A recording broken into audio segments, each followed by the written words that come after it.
Hey, I'm Alex Radcliffe from Boardgame Co., and this is a first impressions of my experience so far with the Elder Scrolls Skyrim, a game currently on GameFound. You can check out, link in the description down below. And if you're wondering why I have a box for the Stonebound Saga here, that's because we don't really have a box, so instead we'll take care of it that way. So, effectively, Skyrim is a game that has only been on TTS. I have only been able to experience this game on Tabletop Simulator. I have not played the physical prototype. That's part of the reason why I'm calling this a first impressions rather than a review. The second reason is because I've only gotten to experience roughly 2 hours of gameplay. That's roughly what they have in the tutorial. I imagine if you really try to explore every nook and cranny, you can probably drag it out to around 3 hours, and if you're really just focusing hardline on your main quests, maybe around an hour. For myself, I'm somewhere in the 2-hour range of having gone through most, but not everything, that the tutorial experience has to offer. So to that experience, while I definitely have thoughts, while I have opinions, while I can talk about my experience, I am not comfortable calling this a review, given my limited ability to fully experience what this game has to offer. Now, at its core, Skyrim is an RPG-style adventure game. It's a game where you're trying to wander around the map in order to accomplish your main quests. Along the way, you'll also pick up side quests, personal quests they're called, where you can go ahead and try these other quests that aren't necessarily what you need to do to win the game, but will give you different rewards, will give you different things, will give you different upgrades, skills, money, experience points, all those things you want, as well as expanding upon the story, expanding upon the universe of Skyrim. To that end, this game, when you go ahead and check it out on GameFound, if you back it, they're also, if in terms of the FAQs of how long this game is, how long the experience is, I believe they said that if you really go hardline through the main quest and that's it, you're looking at somewhere in the range of 10 to 12 hours, although the world has a whole lot more to explore should you choose to. And again, just expanding from my prototype experience alone, that's definitely true. The amount of content the game has to offer versus the amount of content you have to go through to win the game seems to be roughly a 3-to-1 ratio based on my limited experience. So expanding outwards to the full game, you're talking about roughly 30 to 40 hours of running around the world, of accomplishing quests, of engaging with the baddies of the universe, of trying to engage into combat, of trying to basically not die, to not have the world overtaken by threat, by these creatures as they roam around, by the general impending doom of the universe as you play Skyrim. That's a high-level overview of the game. The general idea of the gameplay itself will be wandering around this map. You'll be wandering around these maps over here, going to different nodes in order to take an action. The general sequence is on your turn, you draw an event, you resolve the event. It might be something that stays in play, it might trigger roaming monsters, it might just generally put threat into play that has to be dealt with. Threat that can be put onto personal quests, or that can go onto the actual cities, the strongholds of the game. From there, you'll wander around, you'll move. You can move by carriage, which is basically fast travel, where you pay to move around the board, but you can move a lot faster. Or you can move by foot or by horse, trying to just wander 4 or 5 nodes around the game, and then take an action when you get there. That action can be engaging in a dungeon combat, where you enter into some sort of combat with various enemies. The different type of location will trigger different types of combat. It could be resolving a different quest there, whether personal or main, or a world quest at that location. It could be going into the stronghold and trying to engage in picking up another quest, or trading around, or trading and buying different goods and different things at the market in the various strongholds. That's the high-level overview. The combat is going to come down to, like I said, engaging in those different combats. Some of your quests will trigger combat, and sometimes when you wander around the board 2 different zones, you'll enter effectively dungeons and trigger combat, and other times you'll have to deal with roaming monsters on the board. All of those things will result in a sequence of monsters being spawned that you have to deal with, and depending on the level, the strength, whatever it is you're doing, you'll have harder monsters and or more monsters, and or harder and more monsters that have to be dealt with in the game. Most things in the game will come down to skill checks. A whole lot of rolling dice in this game. There's a lot of rolling dice. In combat, you'll be rolling dice. To engage a skill quest, you'll be rolling dice. To deal with quests, you'll be rolling dice. Now, there is mitigation. There's resources you can give up to push your rolls, as well as the fact that depending on the various skills you start with and or upgrade as you go through the game, you'll go ahead and be able to push or have more dice to assign to those skill quests. If you are familiar with Skyrim, the video game, this definitely does carry over a lot of the core concepts of the video game. Just in general, the world building's there, the various skills you can have, the way you'll have sneaks and ambush and combat. There are a whole bunch of carryovers from the Skyrim universe into the board game. And from there, let's go into the thoughts, the opinions, first impressions, all of that, starting with my general game preferences and biases. And to that end, starting off with, Skyrim is a campaign game, and that's something that in general, I love the idea of campaign games. I find that I don't necessarily wander fully through campaign games, so that always affects my opinion. That's one thing in terms of game preferences. Additionally, I do not like video game assets, and this game very much does have video game art assets in their board game. In general, whenever you have a board game that has art from the video game as the dominant thing showing up in the board game, I don't love that. I want the board game to have its own unique art separate from the video game world, and in Skyrim it does have that video game art, so that's something I generally don't like. And then lastly, I do like RPGs. In general, I like the adventure concept of running around, of leveling up your character, of engaging in combat, and that's very much the type of game that Skyrim is. Lastly, as far as preferences, bias, again, I only played this game on TTS. I've only played this game online, and in my opinion, every single game I've ever played online is worse than playing it in person, and that will likely affect my opinion as well. And with that, let's get into the various sections, timestamps to every part down below. Starting off with the art, theme, and narrative. Art, like I said already, is video game assets. I am not pulled in by the art of this world remotely. Now, that is a personal opinion. You can take a look, see if that's for you or not. Some people hate, well, hate's a strong word. Some people really dislike video game assets in their board games. They share my opinion. Others, it pulls them in. It reminds them of the video game that they're half tempted by, and that can be a pro or a con. You have to decide that for yourself. As far as the theme, it's Skyrim, which, I mean, it's a plus for me. Skyrim, I should have probably put this in my preferences and biases. Skyrim is a game that I played, but a long, long time ago. I probably put in, I don't even know how many hours, but I probably put in 50 to 100 hours in Skyrim when it first came out, but then I haven't gone back since. I don't think I've played this game since 2012, maybe 2013. It's been a long time since I went into the world of Skyrim. I like the world, I like the universe, but I also don't have that nostalgia factor for it. I appreciate the general universe that they're putting on the table in front of me. I like the setting, but to me it might as well be any medieval fantasy setting. I enjoy it. I'm not pulled in by it. I'm not pushed off by it. It's a good general setting for me. And as far as narrative, the narrative is going to be the highlight from what I've talked about so far.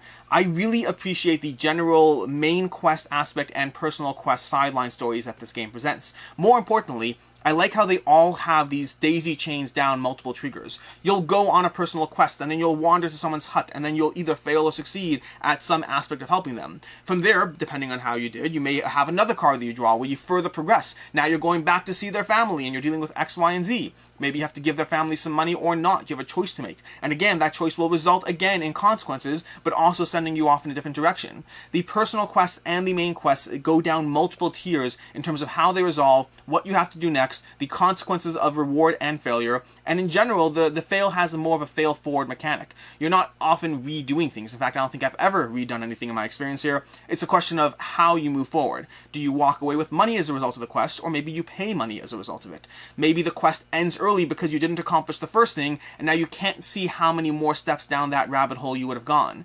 So the narrative general aspect, and by narrative I don't in this case mean the actual story. I find the story is a nice little background. I'm not immensely pulled in or intrigued by the world going on just yet. I'm not totally pulled in by the concept of what's happening here, what the threat is, what's going on. It works, it's fine. For myself, I appreciate more the micro stories as opposed to the macro overall story. I appreciate the little helping someone and then meeting their family and then doing this and doing that. I appreciate those aspects of what Skyrim is offering on the table. As far as ease of play, it's hard to make a determination on this one, because ease of play generally for me covers a few different things. It covers the how it is to set up, to table, to teach people, to read the rulebook. Rulebook-wise, Skyrim has a lot going on. This is a game that, like Isofarian Guard, which I just had a first impressions video on my channel a few days ago, this falls into the same category as far as having, 50 to 80 pages of rules that you have to go through. But in terms of me getting you up and running, it would take me around 10 minutes because I have to teach you the main concepts, and then I just need to know those rules for when we engage it. What happens when we engage in combat? Well, I could spend 10 minutes teaching you, or I can just walk you through it as it happens. So the general limiter, the blocker to you learning it, that is, well, I mean, it's like I said, somewhere between 50 and 80 pages of rules, depending on if you count the scenario books, a tutorial, all of that, or just the core rule book on its own. There's a lot of rules going on here. But then once you know it, getting other people up and running is pretty easy. As far as setup, and this is something I can't really experience, again, because I've only played it online, there seem to be a lot of tokens, though. A lot of tokens to manage, and I don't know how easy or hard it would be to set up. I imagine it's a decent pain to get it all up and running. This is the kind of game where I probably want to sit down and play for several hours, as opposed to setting it up for a 45-minute long 45-minute long experience. So that's generally covering the ease of play, and it will need good player aids. And they have player aids, to their credit. They already have player aids. I've seen them. I need more time in the world to see whether those player aids fully cover what I need. Already there have been times where I wanted a little bit more out of them. Hopefully that's something that they continue to iterate upon. Like I said already, this is a prototype experience that I've only played on TTS, which very much limits just how far I can judge something like that. As far as player count, this, I believe, is a 1 to 4 player game. I've so far only played it at 1 and 2 players. I can absolutely imagine doing it as a 3-player experience. I would be hesitant to add a 4th player. This is a co-op experience where you're going through the world, and you could kind of cooperate to a degree. You're going to want to. You're ultimately trying to resolve this main storyline, but how you do it and what you do, you can wander off on your own. I can go ahead and deal with my main quest, while you go ahead and power off multiple tiers of side quests, of personal quests in the game. You can experience and appreciate the world in different ways, even though you are working towards that same goal. But to that end, I found that 1 and 2 players gave me the degree. 1 player was solid, I enjoyed it. 2 players gave me more of a feeling of actual agency, of interaction in the world as we went down different options. 3 players I can certainly imagine adding to the experience, but again, I haven't played at 3, so take it with a grain of salt. And then 4, I think, would add more downtime that I'm interested in for the rewards that it brings. But again, obviously that's a decision you have to make for yourself, your player group, who you're playing with, and how much downtime you mind or don't mind, or even how much interaction you have with each other as you table talk and experience and enjoy each other's turns. As far as highlights for this game, there's a decent amount here that I really enjoyed as far as Skyrim. To begin with the story, I talked about this already. I appreciate the story, the branching narratives, the personal quests, the choices of which various point you're going to go. As you progress through the game, you're constantly putting out these quest tokens, these markers of where you have to go next. And then the decision of how you move and navigate around the world, whether you take carriages, whether you walk, run, horseback, all that stuff. Which quests you engage with, how you move from one point to another. You're going to be constantly earning these different points, these different, for instance, we'll give a good example, is at one point I stole a horse and became a horse thief. And I couldn't return to a region of the game until I, paid off my bounty or chose to engage in a combat because I was wanted. Those kinds of decisions, those kind of interactions that have a not necessarily permanent, but an ongoing impact on the world. I really appreciated that aspect of the world building of this game. The choices in RPG elements seem solid. They have experience points. You'll earn experience points. You'll level up stats. Every time you level up, every time you go up a level, you'll both up a stat as well as earning some sort of token. Do you want to start having two-handed experience in terms of weapons? Do you want to start dealing with lock picking, with stealth? You'll have a whole bunch of different options you can try to level up as you go through, and you'll be choosing different skill markers that will go into your board, and then eventually you can start flipping those and upping those even further, adding more to how competent you are at various tests or elements of combat you'll have to deal with in the game. The combat overall is fun. I'll get back to it in my meaningful critique section, but overall the combat is fun. I enjoy the combat, I enjoy the sense of escalation, I enjoy the sense of moving my way through a dungeon, of taking out one baddie at a time, and then earning those experience points, earning the various experience or the money drops or the various items that they'll drop as you go through it. And I also appreciate that it's not always easy. I have lost as many combats as I have won, or more specifically, I have retreated from as many combats as I have won because combat can be frustrating. Combat can have enemies that you just can't seem to break through, or you can't roll right, and you have to wander back to fight another day. And if it was a combat related to a quest, that might result in one of those fail forwards I talked about. Suddenly you fail something and you discard the quest card and don't move on, or perhaps you keep the quest card, but you walk away with some sort of impact or result as far as how that quest turns out. I would say the biggest thing that I really appreciated as far as Skyrim, and this is a hard one to really define, let's go into it. Playing Skyrim, playing the board game, every single time, every single hour, every single minute of the 2 hours I was in there, very much had that feeling of just one more turn. If I wanted to do just one more turn, I wanted to play just a little bit more, I wanted to try it again, and then, I want to just one more turn. I'm going to draw another event card and then go down that pathway. I just one more combat. I know I need to leave, I need to save this TTS and come back later, but I just want one more turn. I really appreciated that. I appreciate the fact that I always wanted to do one more thing. The turns are fast-paced. You draw an event, you take an action, rinse and repeat. But I always wanted to do that next thing. I always wanted to go to that next node. I'll just accomplish one more quest. Oh, no, now I just pulled out a world event. Okay, just one more quest, one more thing, one more combat. I kept on having that one more turn feeling, because I mentioned I've been playing this game for roughly 2 hours. That was across 3 separate sessions in TTS, 3 separate sessions where I saved it each time and kept going back to it. I liked the fact that I kept wanting to do one more thing. This game had a simple appeal that hooked me in and kept me wanting to continue to play, to continue to grow, and to continue to experience this world. As far as nitpicks, art is one I talked about already. I generally don't like the art of the game. This is the third time I'm talking about it, which is probably a bit too much. It's a shame for me because I like the universe, I like the game, but the art does not pull me in at all. And then there's a decent degree of luck. I've hinted at this to a degree as we talk through things, but you have a lot of skill tests. Both combat and skill tests will involve you rolling dice and trying to get what you want. And luck in games is fine to a degree, but it feels a little anticlimactic that too many elements of the game can come down to rolling dice and seeing how it turns out.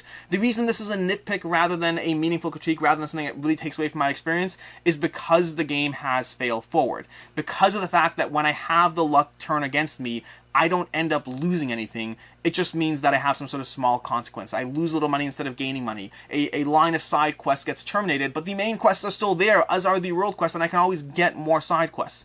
Because the game focuses very heavily on fail forward, the luck in the game is frustrating or annoying rather than really being a main factor, in my opinion, of the game. And then lastly, the main campaign has a degree of illusion of choice. Again, 2 hours in here, so very much take this with a grain of salt. I do not know how the main world of Skyrim will play out. What I can say is that the personal quests, you go down these personal quests, you succeed or fail, and those have impacts, those have results of what happens. But the main quest, what I have experienced so far of the main storyline, seems to sometimes offer you this like branching path of what will happen, and really it's not a branching path. It results in the same ending, the same story, the same moving on to the next point, but with, now I have 5 gold extra. So it seems to offer a degree of branching choice, but branching choice that really just pivots right back to exactly where you left off. Again, I do not know how the main game, the full game of Skyrim will play out. This is based on my limited experience. I want to emphasize that again, because it could very well be that the main campaign will have it. Now, I don't need that. I don't need the branching campaign. I just didn't like the fact that it gave me the illusion of choice, the illusion of things playing out differently. Do you choose the poison or do you choose the sword? It doesn't really matter. You'll have a different story element and you'll end up with an extra 2 coins, but you'll end up in the same place.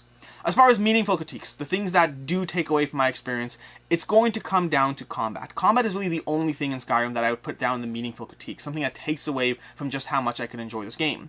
And I don't know how it plays out more as I go further into the game. What I will say is combat does escalate. They have this sequence of as you level up, monsters are leveling up too at the same time, your dungeons are getting harder along with you, and that can provide a degree of harder dungeons. But so far it hasn't added a lot of meaningful choice to the way I approach dungeons. Dungeons, for the most part, have monsters that you'll have to go ahead and put down their monster cards and then make a choice as to how you attack. Do you parry their attack when they attack you? Do you try to actually roll for one of your attacks? Which attack do you roll? What armor type do they have? Those are all factors, but so far, and again, so far is the key word here, they are factors that gave me the illusion of choice rather than any choice. Moving down and trying to figure out, okay, great, well, I'll obviously choose this over that. That's most of the time what I've done. Oh, great, you have the armor for that? Fine, I'll choose this attack. It didn't give me a lot of strategy in the combat itself. It mostly came down to making semi-obvious choices and then rolling dice to see how it played out. Now, I did enjoy combat despite that. I put this already, I enjoyed combat. But for me, combat was about the experience of capitalizing on the way I've leveled up my character, of capitalizing on the way I've enchanted or augmented my weapons and armor. Combat was more about seeing how things played out based on the choices I've made so far, and I enjoyed it. I enjoyed killing baddies, I enjoyed getting gold, I enjoyed getting experience points and all those things. But the combat was the main area where I felt there was a lack of meaningful choice based on where I played so far. Now, I do believe, based on talking to Modiphius, I do believe that it will get more nuanced as you go on. As you have harder and more difficult monsters, as you have dungeon runs where you have multiple players combined together and you have to make more choices, as your gear increases and you again have to make more sacrifices and trade-offs, I do believe that it will get more complicated, but so far it has been, like I said, on the lighter side. That's overall my experience of Skyrim so far. As far as final thoughts, I enjoyed this one more than I thought I would. As soon as I saw that it was all video game art, I was not pulled in thematically by the game. And then the first time I had a combat in the game, I was not as entranced by what it was offering. The combat was one of the first things I did, but it was also one of the least satisfying things. Where Skyrim started to grow on me across those 2 hours is really the concept of the exploration of the game. The fact that I was constantly making that one more turn aspect, that I just wanted to do one more thing in the game. I wanted to take one more turn, go one more stuff, accomplish one more quest, buy one more thing, upgrade one more weapon, every single thing. I just wanted to do a little bit more in the game. Even down to the very end, by the way, even down to the very end of my experience, when I literally had that final quest in play, I had to make my way to a certain point and then show my evidence or whatever it was. Even then, I was like, let me just do one more world event. It's on the way. I'll just deal with the world event on the way. I didn't have to. I could have simply cashed in my money to move a carriage to the end zone, but I was like, I forget the carriage. I'll save my money for a game that I'm not continuing, because I just wanted to do one more thing before I said goodbye temporarily to Skyrim. Overall, I enjoyed my experience of it. I'm curious to see where the game goes. I'm curious to see how much more the combat does get nuanced as the game goes through, as well as how deep that narrative goes. For the demo experience, I was fairly impressed with what they offered. I'm curious to see what the final game brings to the table. Until next time, I'm Alex Radcliffe from Boardgame Co. I hope you enjoyed this video, and as always, have a good one.